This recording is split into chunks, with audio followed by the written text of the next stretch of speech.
Salam alaikum, Azul Filaoun. Bonsoir. Le Wali Doron ridiculise le chef de l'État et montre toute la vacuité de ce régime qui en permanence est à la recherche d'effets d'annonce sans lien avec les drames que vit le peuple algérien. En effet, suite à l'intervention du Wali Doron informant l'ensemble des Algériens que le chef de l'État a alloué plus de 120 milliards pour un statut et en honneur de l'émir Abdelkader. Ce statut sera érigé sur les auteurs de la ville d'Oran. Cependant, le Wali, dans un excès de zèle insupportable, a livré quelques détails pour le moins surprenants. Le cheval reposera sur 5 pattes, ce qui est en soi un non-sens et une insulte à la génétique.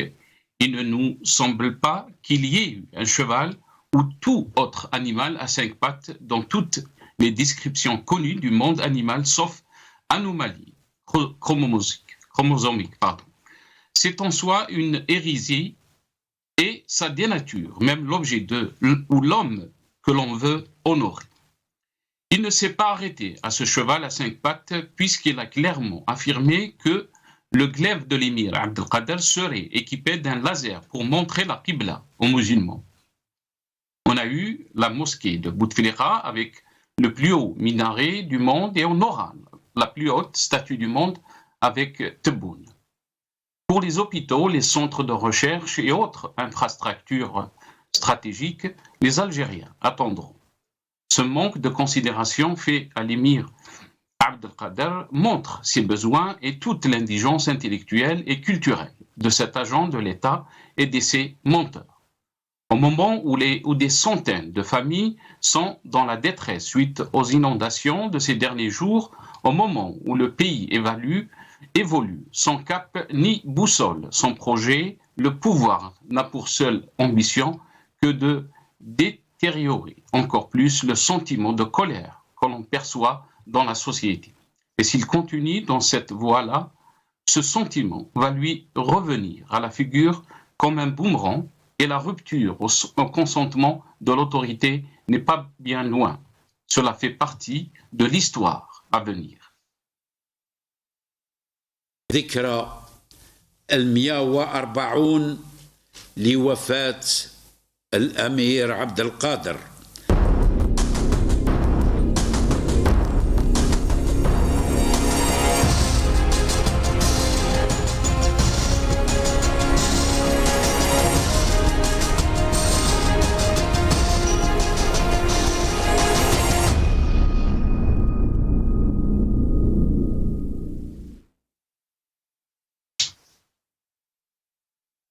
Statue géante de l'émir Abdelkader, le populisme à la Tebboune. C'est le titre de notre émission pour ce soir. Et pour en parler, j'aurai le plaisir d'accueillir M. Elias Djbaili, ingénieur économiste, militant politique, hirakiste. Il est avec nous depuis le studio de Paris. Elias Djbaili, bonsoir. Merci beaucoup d'avoir accepté l'invitation. Marhaba bik. Merci beaucoup pour votre invitation, Nassar, et toutes mes salutations, tahiyyati li kull sha'b al-jazairi, aussi bien fi al-dakhil et al-kharj. Merci. Et aussi l'équipe al-Maghribiya. Merci beaucoup. Merci Elias Djbaili. On aura aussi Badreddine Guerfa, cadre du FIS. Elle est avec nous aussi via Skype depuis Alger. Badreddine Guerfa, bonsoir. Salam alaikum. Marhaba bik. Salam alaikum. Alaikum salam. مرحبا بك سي بدر الدين.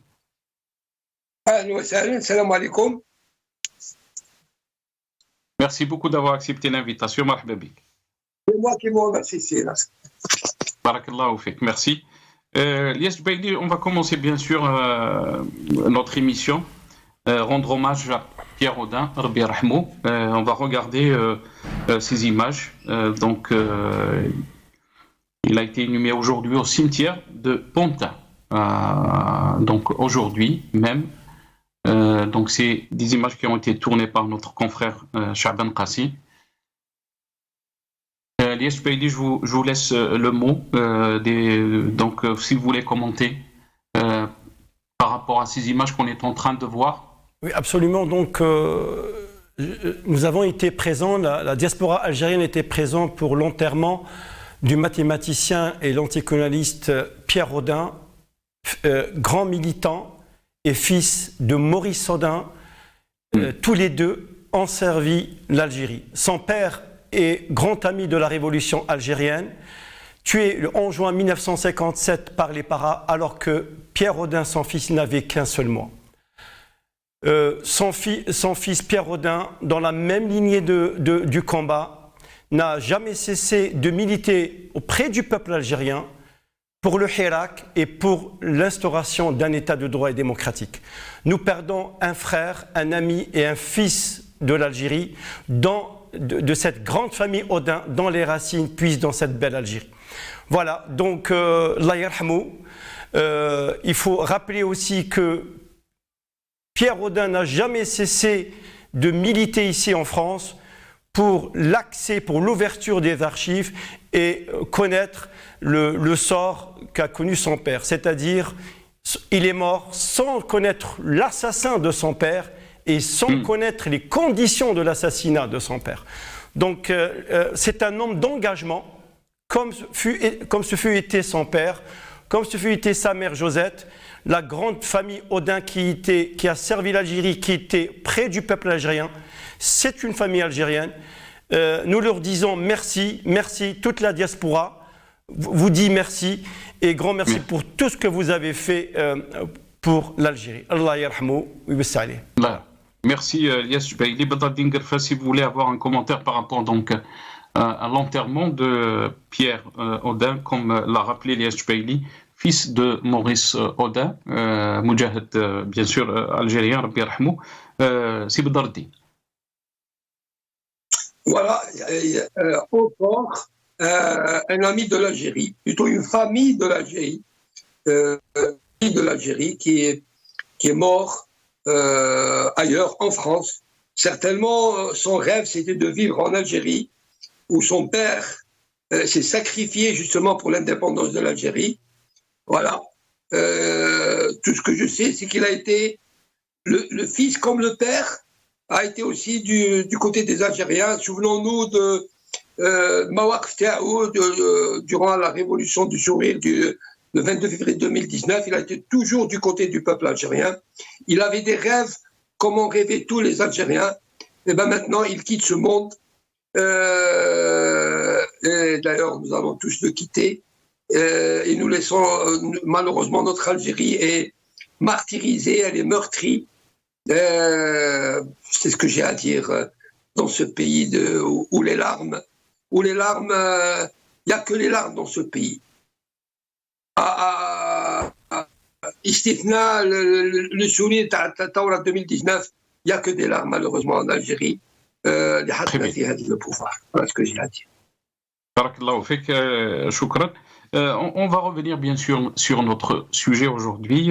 Comme vous l'avez vu dans le titre, cette statue géante de l'émir Abdelkader qui a fait polémique en Algérie, mais pas que en Algérie, puisque même les médias étrangers se sont intéressés à cette statue, si on peut dire ça. Avant d'entamer bien sûr le sujet, on va juste écouter ce qu'a dit le Walid Oran par rapport donc à ce projet et on revient très rapidement après cette vidéo. رئيس الجمهورية أعطانا مشروع بقيمة 1.2 مليار دينار 120 مليار قال أخدموا ان ستاتيو مع متحف تاع الأمير عبد القادر في الجبل تاع مرجاجو وجاو الدراهم نهار الخميس داروا لنا لا نوتيفيكاسيون درك كنا في اجتماع من اجل ضبط الامور لاننا لونسيو اون ايتي دي رياليزاسيون وان كان يعني التصور تاعنا راه تقريبا منتهي. الطول نتاع العلو نتاع التمثال 42 متر. التمثال الاعلى في العالم لحد الان هو نتاع ريو دي جانيرو فيه 39 متر. حنا زدنا 3 مترات 42. السيف نتاعو والسيف اون فال دوتي دونك دو لوبسيون لازر. لوبسيون لازر هذيك تكون متوجهه ناحيه القبله للمصلين. والحصان يكون عنده 5 سيبور رمزا للاركان الخمسه للاسلام ويكون اعلى من سانتا كروز. Donc, il faut juste rappeler que le Walid Oran a parlé de la plus grande statue donc, au monde, ce qui est bien sûr n'est pas juste, parce que la plus grande statue dans le monde, elle se trouve en Inde, et je pense qu'on a l'image de cette statue, c'est le Soundbite 5 si c'est possible, l'image. Elle fait donc 182 mètres, voilà, donc vous la voyez. C'est cette statue de l'ancien Premier ministre de l'Inde, donc il s'appelle Vallabhbhai Patel, c'est l'ancien Premier ministre indien. C'est la statue qui a été inaugurée en 2018 et elle fait 182 mètres. Donc, juste pour mettre à l'ordre par rapport à la plus grande statue. On va revenir aussi sur le coût avec nos invités. Liège Bailey, votre commentaire par rapport à ce que vous avez entendu, Liège Bailey, les déclarations du Walid Oran, bien sûr, sur instruction de M. Abdelmajid Tebboune. Votre réaction? Ma réaction est la suivante. C'est au fait, déjà, tout d'abord, le Walid Oran généralement, les walis, c'est des énarques, c'est-à-dire ils sont passés par l'École nationale de l'administration. Quand on passe par l'École nationale de l'administration, on est formaté, on a un certain sens du raisonnement et de la logique des choses. On ne dit pas des choses de façon sha'baoui, populiste comme ça. La posture doit être droite et la façon de parler avec les spectateurs ou avec Chab, avec ceux qui étaient présents dans la salle, doit être un peu très fluide. Alors, tout d'abord, ce Wali, il a fait une grosse erreur. Une grosse erreur, minimum. Il n'est pas historien. Minimum, quand on est un wali, on occupe un poste, c'est-à-dire il est représentant de l'État pour la wilaya d'Oran. Il doit connaître quelles sont les plus grandes statues du monde. Vous venez de le dire, justement, il y a 6 statues. Donc la première statue, 128 mètres, qui se trouve en Inde. Après, vous avez 2 statues qui se suivent, parce qu'il y a toujours une concurrence entre l'Inde et la Chine sur la surenchère des symboles. C'est des pays limitrophes. La deuxième, 108. La troisième, 98. Après, il vient celle des États-Unis qui fait 93 mètres, ce qu'on appelle la Statue de la Liberté, juste aux portes de la ville de New York. Après, vous avez 91 mètres qui se trouve en Russie. Et on finit par la statue qui se trouve sur la baie de Rio de Janeiro, qui est considérée la plus belle baie du monde, qui s'appelle les Cris de Rhythm. Voilà, qui est de 38 mètres. Donc il fait un comparatif. C'est-à-dire la statue Al-Mujahid ou Ramz, l'Amir Abdelkader, 42 mètres par rapport à celle qui se trouve à Rio de Janeiro de 38 mètres. Il se vante, oui, regardez qu'il a plus de 3 mètres. 3 mètres, c'est rien, dans une hauteur, c'est rien. Sur le plan mathématique vertical, c'est rien. Comment il influe? Il dit, c'est la plus grande au monde. C'est une erreur. Vous n'avez relis vos notes. Personnellement, quand je viens de Maghreb, j'essaie de relire mes notes. L'erreur est humaine, mais au moins relire, il faut qu'il relise ses notes. Chab, c'est un Chab Tana, il ne va pas croire à chaque fois. Il va consulter, il va voir plus de 3 mètres. Oui, après, la deuxième erreur sur instruction de Tebboune. Ça veut dire, c'est Tebboune qui gère.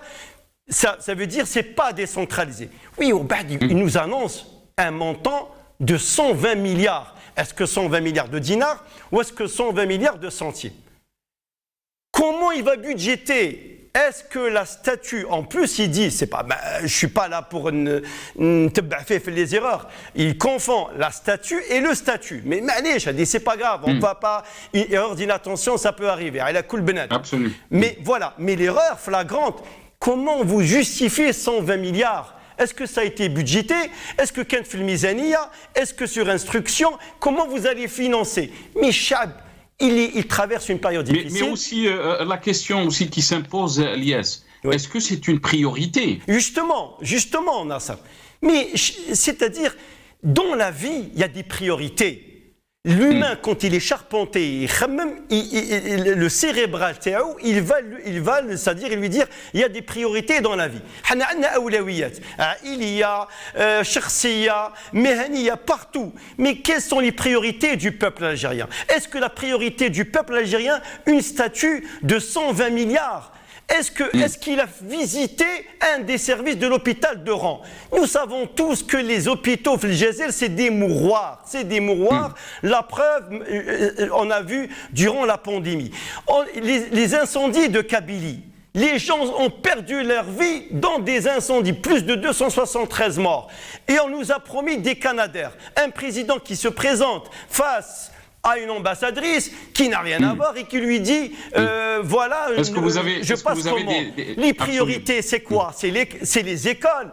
Les écoles. Est-ce que vous savez, Nasser, que les écoles, dans une école, les classes sont surchargées? Plus de 30 ou 35 personnes. Une personne m'a envoyé une fois un message. Il m'a dit, Wallah, écoutez, il y a des écoles où il y a plus de 35 élèves. Il y a 3 élèves qui partagent une table. Comment voulez-vous qu'ils apprennent? Comment voulez-vous former, je veux dire, l'élite de demain? Ou الشعبوية أو قال أو يطلع يده أو قال لي الرئيس هاو الأمير عبد القادر le cheval تاعو أو les pas تاعو les deux ça symbolise.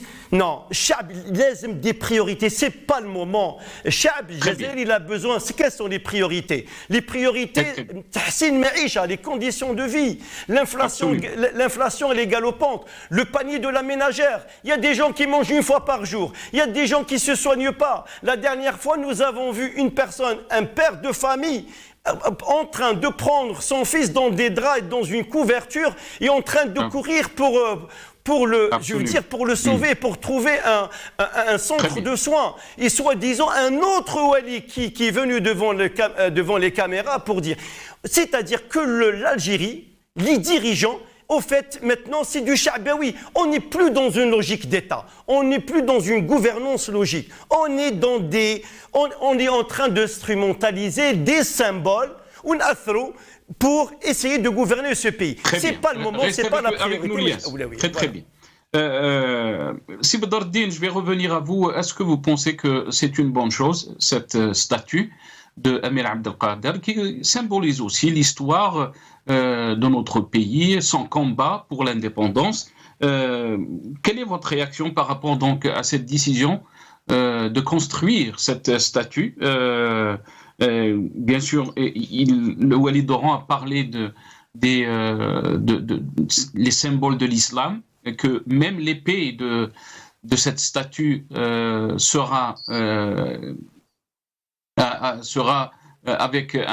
équipée avec un laser et qui va montrer, si on peut dire, la Qibla pour les gens qui font la prière. C'est Bedardine. Il y a eu un tollé si on peut dire, de critiques sur les réseaux, mais il y a aussi ceux qui ont trouvé l'idée que c'est une bonne idée. Qu'est-ce que vous en pensez, Sebdardi? Alors, c'est sûr, moi, je ne la trouverais pas bonne. Je la trouverais plutôt très, très mauvaise. Avec ces statuts, la statue de l'émir Abdelkader, la statue de l'Arbi Belmidi, la statue de l'Arbi Bissi, la statue de Ben Badis, etc., etc. Cette symbolique, اللي مش في وقتها واللي مش في مجالها. Encore, il y a de l'instrumentalisation.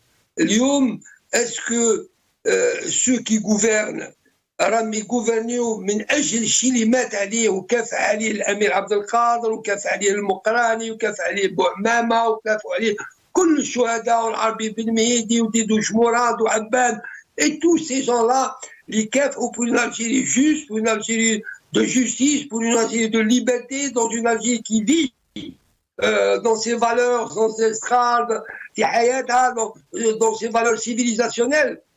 في الحقيقة c'est tout le contraire qui est en train de se passer. Ces 120 milliards, on ne sait pas de centimes ou de dinars qui sont gaspillés. Il était au Chab une statue d'Amir Abdelkader, l'Amir Abdelkader que je sache, qui était un combattant, qui était un philosophe, qui était un poète, qui a combattu 17 ans la France. Bien sûr, tous les combats ne se sont pas par une victoire. avant de commencer l'émission avec vous, il y a eu une panne électrique. Ma cache d'électricité. Là où je vais, il y a des caves dans les bâtiments. Dans cette cité EPLF, promotionnelle de son logement. Donc, la réalité des choses, nous vivons, là où je vis, puis on se les poubelles. Est-ce que la priorité des Algériens, c'est d'abord, comme l'a fait, si je me souviens, quand M. Erdogan a été élu maire d'Istanbul, la première chose qu'il a dit, il y a les poules الخماج اللي كانت معروفه بها اسطنبول وسقم الماء. احنا on a des problèmes تاع ماء تاع تريسيدي تاع مزابل تاع كل شيء. Est-ce qu'on a besoin de statut? Les Algériens اليوم qui sont en train de souffrir باش ياكلوا je dis باش ياكلوا باش يقريوا ولادهم. Savez-vous combien revient un gosse اللي يقرا en terminale باش يعقب الباك؟ C'est des millions et des millions et des millions de centimes. Le père, il malheureusement, les cours. Nos priorités, où sont-elles? Nous aspirons à une liberté. تنجم لو جيني بوبولار يبني هذه البلاد هذه اللي مسكينه راهي قاعده تعاني. اسكو البلاد هذه لها بوجوان دو ستاتيو؟ وزيد يقول لك ترمز الاركان الاربعه والخمسه ولازال القبله. وين هي القبله وانا من الاركان؟ سي مام كون ندخل في هذا الموضوع تاع الاسلام اليوم لي زالجيان نو بو با الي او بيليريناج باش لازم له 100 مليون. ما نجمش يروح للعمره، ما نجمش يصوم باسكو ما نجمش ياكل. قاعدين يكرهوا عمليا في العباده تاع ربي سبحانه. نو سوم دون ان بي musulman. Donc que ce soit dans les priorités ou dans la symbolique, ils sont toujours dans le faux. Et ce faux là مش راح يخرج البلاد من ازمتها. الاصل انهم يسمعوا لشعبهم ويشوفوا لي بريوريتي اللي حطهم شعبهم. الشعب شوف يعني من لو جيني بوبولار في 22 فيفري 2019 ما تكلم على ستاتيو، ما تكلم على خدمه، تكلم على انفستيسمون، ما تكلم على امبلوا، ما تكلم على تكلم على الحريه ليتا دو دروا. باسكو لو فاغون لازم يتحط في بلاصتو شو الدراي صحاح. هذا هو الشعب، لو جيني تاع الشعب واش فهم. نحطوا لو فاغون في بلاصتو، لا لوكوموتيف بلوتو اللي تيري لي فاغون في بلاصتها باه نمشيو قد باسكو للاسف الجزائر تحطت دوبي 62 مش في دو فوا باراليل معوجه الى كومونديون ماتيماتيك كبرت حتى وصلنا رانا اليوم ودنا نسبوا بين ستاتيو افيك.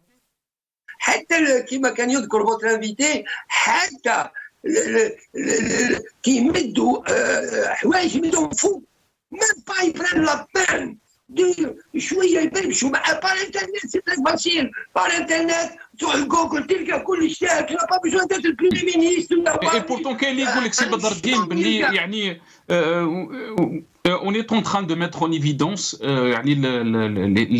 les piliers de l'islam en lui-même. Est-ce que هذا الشيء يعني راهو موجود؟ Est-ce que يعني la priorité c'est de mettre en évidence bien sûr les piliers de l'islam, de notre religion, sachant que alhamdoulilah, yani le peuple algérien est musulman, mais de l'autre côté aussi, on est en train de vivre des injustices. Le peuple algérien est en train de vivre des injustices. Il y a des dizaines de prisonniers d'opinion. Pourquoi on n'en parle pas de? Pourquoi ça fait pas partie de l'islam? Badr Din Garfa. Wallah, madame, l'islam, c'est Nasser. وراح نقولوا النبي صلى الله عليه وسلم يقول إن الله يحب إذا عمل أحدكم عملا أن يتقنه. الإتقان في الجامعة والإتقان في المستشفى والإتقان في السياسة والإتقان في المقدار. هذه واحدة. وفي الحرية عمر بن الخطاب يقول متى استعبدتم الناس وقد ولدتهم أمهاتهم أحرارا. الإنسان كل سوى الإنسان كافر مسلما إليه يخلق ربي الليبر. حتى ربي قال في القرآن حتى في الدين قال لا إكراه في الدين. يعني ربي بين أتابع لي بروفيت بين الحق والباطل وانت tu es libre. tu choisis ce que tu veux وتتحاسب عند ربي سبحانه. Donc l'injustice والأمانة ربي قال إن الله يأمركم أن تؤدوا الأمانات إلى أهلها وإذا حكمتم بين الناس أن تحكموا بالعدل. لا جوستيس أين هي لا جوستيس؟ أين هي لا جوستيس في بلادي هذه؟ بلادي المارتير، هذه بلادي اللي قاعدة تدمي دما وحرقة ودموعا. سافا يعني خلينا من لي فوس سيمبوليك. ربي قال وشي وقول اعملوا، ما قالش دير لي سامو، قال وقول اعملوا. العمل لو ترافاي، ميم لا نوسيون دو ترافاي، لا فالور دو ترافاي إلو انيونتي في البلاد هذيا. عاد الناس الكل تفكر بزنس كيفاه تفكر دور كيفاه من فوق لتحت يشوف فيني الجيريا. ابقى معنا سي بدر، ابقى معنا. Restez avec nous, سي بدر الدين قرفة. الياس جبايلي يعني on va écouter ce qu'a déclaré aussi par rapport à ce projet le chef d'état-major Saïd Chingriha. Pour lui c'est une bonne chose bien sûr, mais on l'écoute. بمناسبة الذكرى 140 لوفاة الأمير عبد القادر بن محي الدين الجزائري رحمة الله عليه، المصادف لتاريخ 26 ماي، أشيد بقرار السيد رئيس الجمهورية القائد الأعلى للقوات المسلحة وزير الدفاع الوطني تخصيص غلاف مالي لتشييد تمثال يخلد تاريخ هذا البطل الفذ الذي لا تزال شخصيته وإنجازاته العظيمة محطة لتقدير وعرفان وفخر الشعب الجزائري برمته بل والعالم بأسره، كرمز من رموز المقاومة الشعبية الجزائرية ضد قوى الاستعمار والظلم، وكرجل كرس حياته لإعلاء كلمة الحق وخدمة أمته الجزائرية. إن هذا القرار الحكيم ينم عن قيم الوفاء التي لطالما طبعت شعبنا العريق وترسخت في تقاليد أمتنا العظيمة تجاه أبطالها حتى تبقى إلى الأبد شاهدة على عظمة صنائعهم. Lies Jbaili, on a entendu Saïd Chingriha. Il a salué bien sûr la décision de construire, donc d'ériger cette statue de Amir Abdelkader. La question qui se pose, pourquoi donc Saïd Chingriha parle ou salue cette décision de construire donc cette statue? Au fait, il faut savoir dans la doctrine militaire et dans la doctrine dictatoriale militaire, parce qu'il y a une doctrine militaire qui est juste et saine dans d'autres pays, et une autre doctrine militaire qui est très dictatoriale, comme la nôtre par exemple. Comme la nôtre, c'est une dictature militaire dictatoriale. Je vais dire pourquoi. Il faut argumenter pourquoi dictatoriale. Vous savez très bien au fait que c'est pas improvisé. Donc cette intervention de Saïd Chingriha, il veut pas louper cette occasion parce que les symboles forts du peuple algérien, les symboles de résistance, les symboles de lutte du peuple algérien doivent être d'abord récupérés par les militaires parce que ils ont dans le but de les instrumentaliser. Nous voyons bien ici, il récupère un symbole parmi des symboles forts de l'Algérie, Amir Abdelkader, il instrumentalise ce symbole. Oui, il l'instrumentalise, je le dis en toute franchise et sans populisme, il l'instrumentalise parce que chez soi-disant, oui, la résistance, le kifah, le nidal, le dulm. Mais vous créez le dulm. Quand il parle d'injustice, Mais est-ce qu'il est dans son subconscient, l'insan hada qui est général, est-ce qu'il sait que dans son subconscient que cette doctrine militaire, depuis 1962, n'a pas cessé de créer l'injustice en détruisant tout le tissu social algérien, Donc il instrumentalise les symboles forts de la résistance pour faire sa petite cuisine. Après, on voit bien qu'il intervient dans un champ qui n'est pas le sien.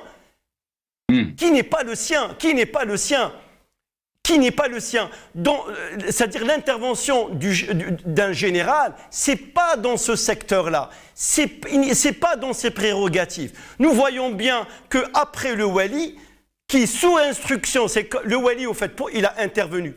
Mais au nom de qui? Il intervient au nom de Tebboune. Et après Tebboune, on voit bien Chengriha qui intervient en instrumentalisant. Mais il ne sait pas que la quote-part du budget des 94 milliards qui ont été votés dans le PLF de 2023, il y a 23 milliards de dollars qui vont dans l'armée.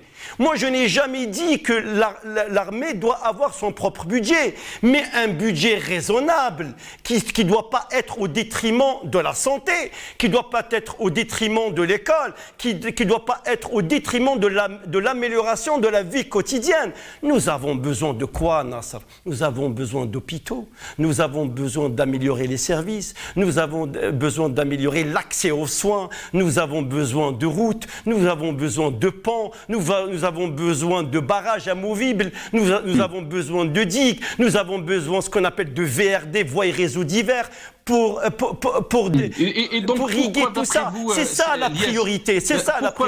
La question est difficile parce que si on prend du côté, on dit la priorité, c'est la condition du quotidien de l'Algérie. Ah, ils vont nous dire, ah, mais non. Je suis pour les symboles du peuple algérien à protéger, à consolider, mais dans le raisonnable. Si vous voulez parler de l'émir Abdelkader, mobilisez des historiens. Il faut réécrire l'histoire de l'émir Abdelkader. Depuis sa naissance, Tafna, jusqu'à l'instauration de l'État moderne algérien. C'est-à-dire faire des conférences, ouvrez le débat. La recherche scientifique n'est pas un crime. La preuve, nous avons un jeune militant qui s'appelle Raouf, qui est chercheur en sciences géostratégiques, qui est en prison, il est incarcéré dans la prison de Constantine à Bossof. Voilà, regardez comment ce régime-là, il est en train... Mais les images que vous montrez ici, c'est des images apocalyptiques. C'est des images apocalyptiques. C'est-à-dire le peuple, il est abandonné à son sort. Elias, d'après vous, pourquoi maintenant? Le timing de ce projet, est-ce que vous pensez que c'est lié donc à cette élection présidentielle de 2024? Il y a beaucoup aussi qui disent que ça rentre dans la manipulation de ce qu'ils appellent les novembristes, bédicides novembristes entre guillemets. Pourquoi maintenant? Pourquoi c'est donc ce projet maintenant? Je pense le premier objectif, le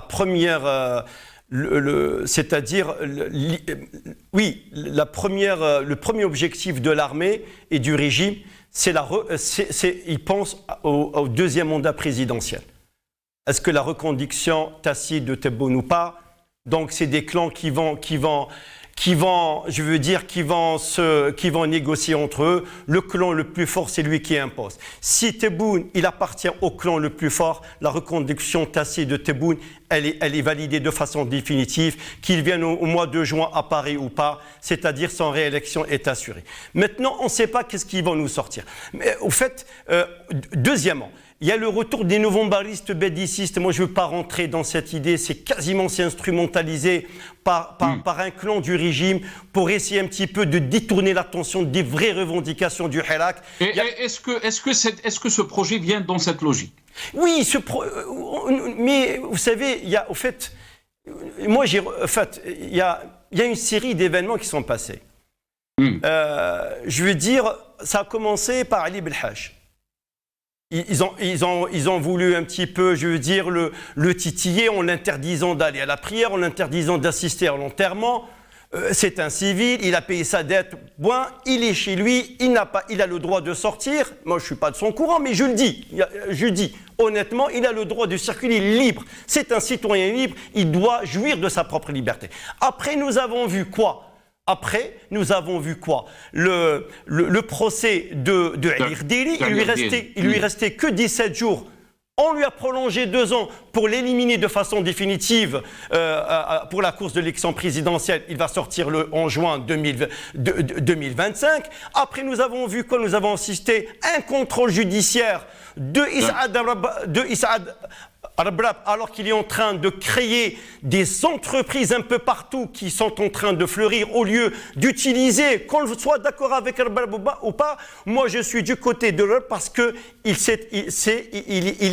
crée de l'emploi, il crée de la valeur ajoutée pour s'en payer la porte. Voilà, on l'a mis sous contrôle judiciaire et on finit à la fin par Karim Tabou qui a été kidnappé quasiment en pleine rue, kidnappé, je veux dire, on ne savait même pas quelle heure il était.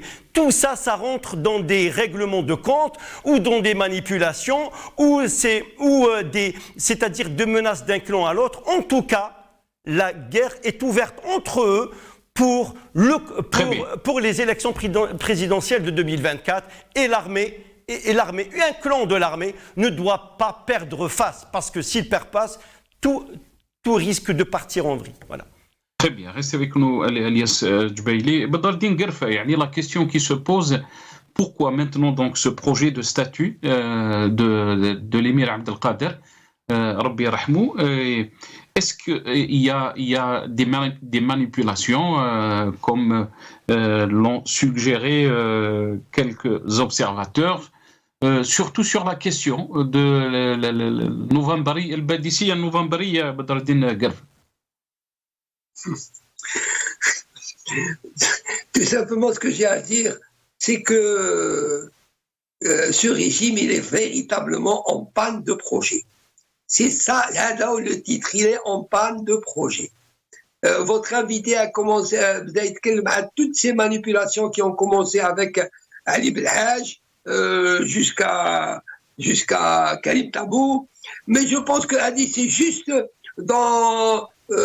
c'est qu'Inchouf, nous sommes sur la ligne droite vers les élections présidentielles. Mais en fait, la manipulation a commencé bien plus tôt, depuis le 22 février, la révolution peut-être manipulée. Souvenez-vous, on a les oeufs, on a le drapeau à Mazir,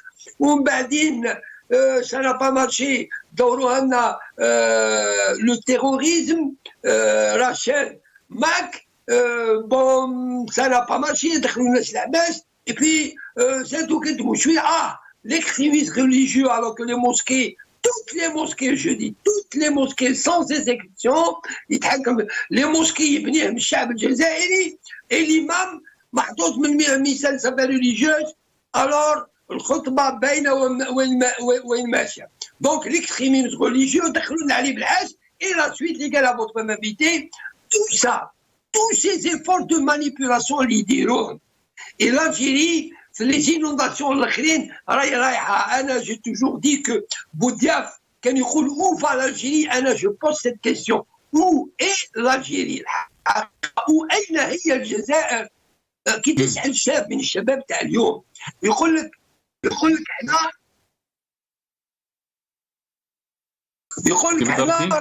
تسمعوني؟ تفضل on vous entend, c'est Bdardi. تفضل. On va régler l'image. كيقول تسأل شاب من الشباب اليوم يقول لك احنا رانا ما كانش on n'existe pas. Donc, هذا كل صار dans la manipulation, ils manipulent, ils naviguent à vue, والبلاد قاعدة تضيع، البلاد قاعدة كولينا حقيقة كولينا. Donc, واليوم je pense, l'Amir Abdelkader, pourquoi l'Amir Abdelkader, à mon avis, pourquoi l'Amir Abdelkader? Parce que l'Amir Abdelkader, il peut être sujet à polémique entre certaines personnes.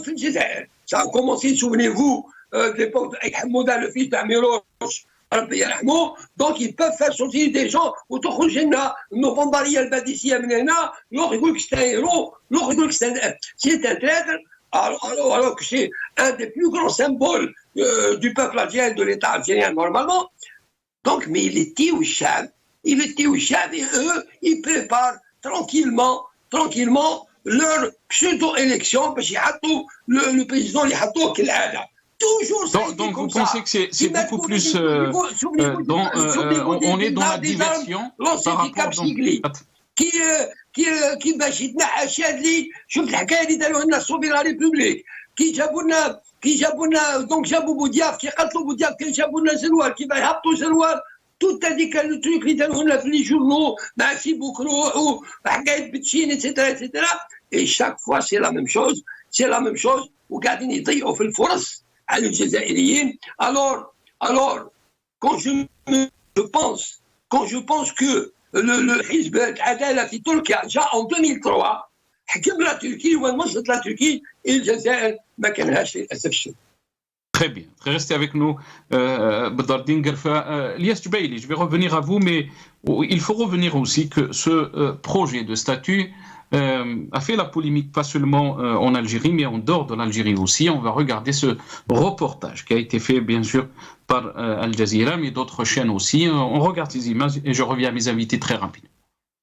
تمثال الأمير سينصب في أعلى قمة جبل مرجاجو، وهو جبل بارتفاع 429 مترا عن سطح البحر، سيشرف على مدينة وهران، وسيكون كما سمعتم أعلى من تمثال المسيح المخلص في ريو دي جانيرو الذي هو بارتفاع 39 مترا ويطل على كامل مدينة ريو دي جانيرو أيضا.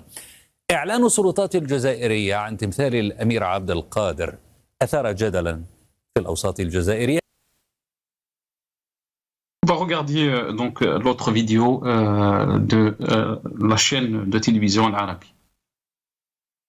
الجزئية اللي استرعت انتباه الناس وأثارت الجدل فيما يخص التمثال ما كان كل اللي قلناه، يعني مع أنه يعني في كثير أشياء تستوقف الواحد في اللي قلناه، ولكن والي وهران قال أنه التكلفة حتكون $1,200,000,000 دينار جزائري، يعني تقريبا $9 مليون، وقال أنه الفلوس انصرفت رسميا للمشروع.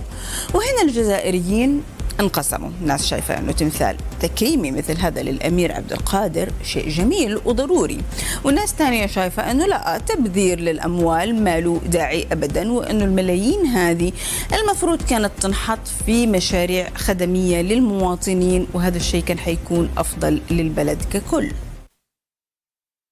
Ilyas Jubaili, Badardine Gerfa a dit que l'Algérie est en panne de projet.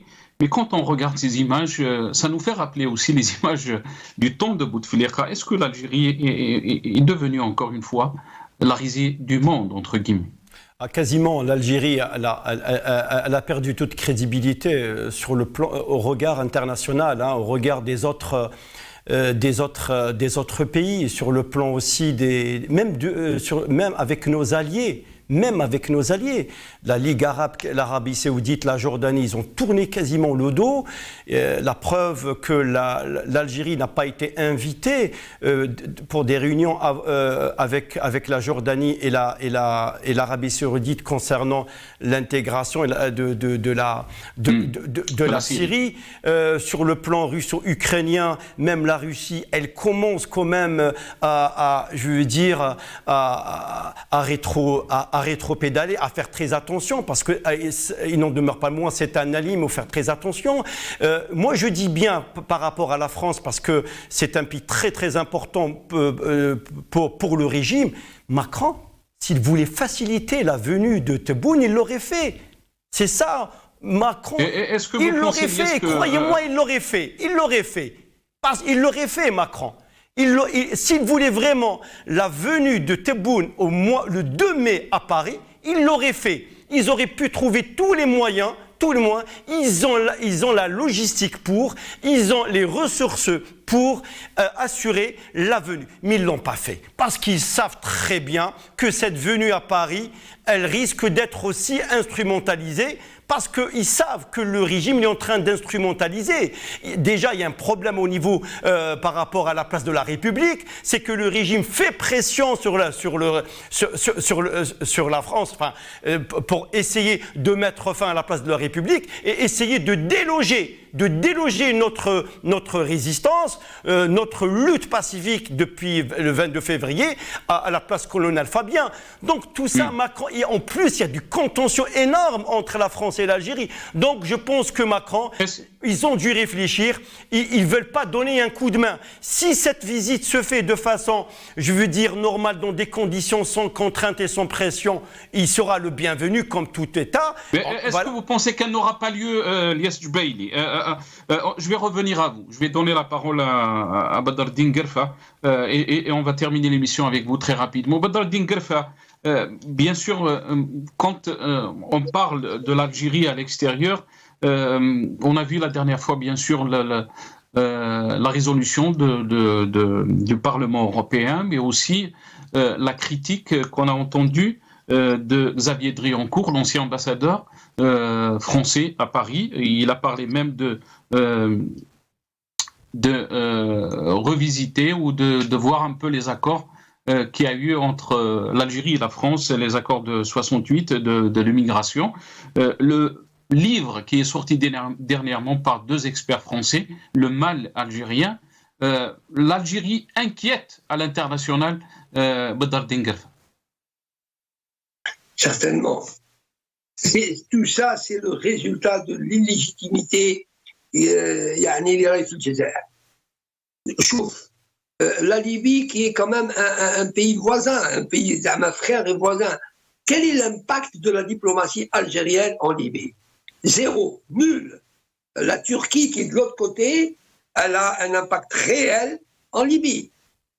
Elle dit la Libye qui a donc où est l'impact de l'Algérie? Comme l'a dit votre invité, le président Tebboune, c'était le président sortant ما يسمى بالجامعة العربية. لكن dans la préparation de la réunion de Jeddah, وين كانت الجزائر؟ ما كانش.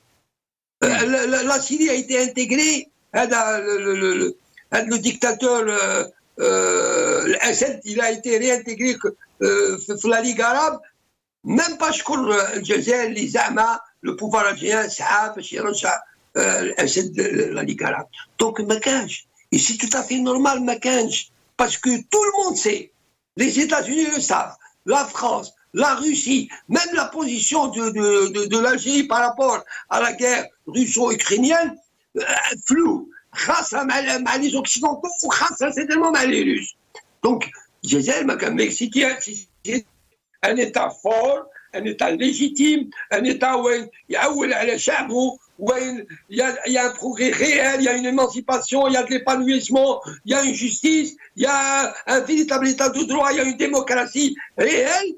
كان يديروا حساب للجزائر واحد ما راه داير حساب للجزائر vu que le pouvoir algérien اليوم واش رانا نسمعوا كي نحلوا فيسبوك فلان دخل الحبس فلان خرج فلان عطاوه ISTN فلان هرب فلان هذا هو لو بروجي الجيريان ياك صح allez voir l'université algérienne روح شوف روح قنع لو جون étudiant algérien تقول له يا وليدي الجامعه الجزائريه الدبلوم للجميع والعلم من استطاع ادي العلم هيس لو سافوار نو ما يتقنعش لانه لا رياليتي اللي تيتو راسها خشي لا رياليتي لو جون الجيريان المسكين المغبون المظلوم على بالو يقرا يدير ماستر ولا يدير دكتوراه يروح يدير الطرق ولا يحكم البوطي دونك ها وين وصلت الجزائر دونك شنو يدير لها الحساب ما يدير حتى واحد حساب هذه الجزائر حتى يرجع لها شعبها هو اللي راح يرجع لها لا دينيتي تاعها كيما رجع لها سيمبوليكمون لو 22 فبراير 2019 وين لي زالجيان خونا او معك في ستوديو اون اوروب كانوا يمشيو وراسهم مرفوع ولا aux États-Unis ولا au Canada ولا dans tous les pays. Merci Badreddine Guerfa. Très rapidement, Lias Jubaili, je vous laisse le mot de la fin. Ma question, bien sûr, est-ce que l'Algérie inquiète, bien sûr, à l'étranger on a vu plusieurs articles qui ont critiqué la situation des droits de l'homme en Algérie, mais aussi les sorties de l'ex-ambassadeur français Xavier Driancourt. Et ce livre qui a été publié dernièrement, Le mal algérien. Est-ce que l'Algérie inquiète? En fait, l'Algérie devient un mal et fléau pour elle-même et pour l'extérieur. C'est-à-dire que l'Algérie, au fait, c'est un mal, au fait. Et les mâles, c'est un mal. Au fait, il y a une maladie qui a été créée par ce régime et cette maladie commence un petit peu à se gangréner. Il faut dire à ce régime deux points très importants. Que l'Algérie... Très rapidement, Lies. Très rapidement. L'Algérie n'avancera d'aucun pas si son peuple ne jouit pas de sa propre liberté. Et les belles choses et les actions, la réussite de ce pays ne peut pas se faire si le peuple n'est pas libre. Et toutes les belles choses, et tous les investissements, et toute l'économie, et toute la démocratie jaillissent de la liberté. Tout jaillit de la liberté. Quand on a la liberté, on avance et on construit un État fort et le peuple est derrière nous. Ils n'ont pas cette légitimité aussi bien à l'intérieur. Ils l'avaient, soi-disant, une pseudo-légitimité à l'extérieur. On voit bien qu'elle est réellement, c'est une faillite totale sur le plan extérieur. Quoique, même s'il a son matelas de $, il ne suffit pas. Il l'a proposé aux Portugais et j'en suis sûr que le peuple portugais, un tout petit peuple, mais très fort, il a refusé catégoriquement cette intervention pour soi-disant inverser le curseur et de changer la position du Portugal sur le plan du Sahara occidental. Donc, c'est un régime illégitime qui gouverne un pays qui est digne et qui est fort. Voilà. Merci. Désolé, Elias Pelli, on est arrivé à la fin de cette émission. Merci, Elias Djoubaili, ingénieur économiste, militant politique, harakiste. Il était avec nous depuis le studio de Paris. Merci aussi à Badr Dinkerfa, cadre du FIS. Vous étiez avec nous depuis Alger via Skype. Merci à vous, chers téléspectateurs, d'avoir suivi cette émission.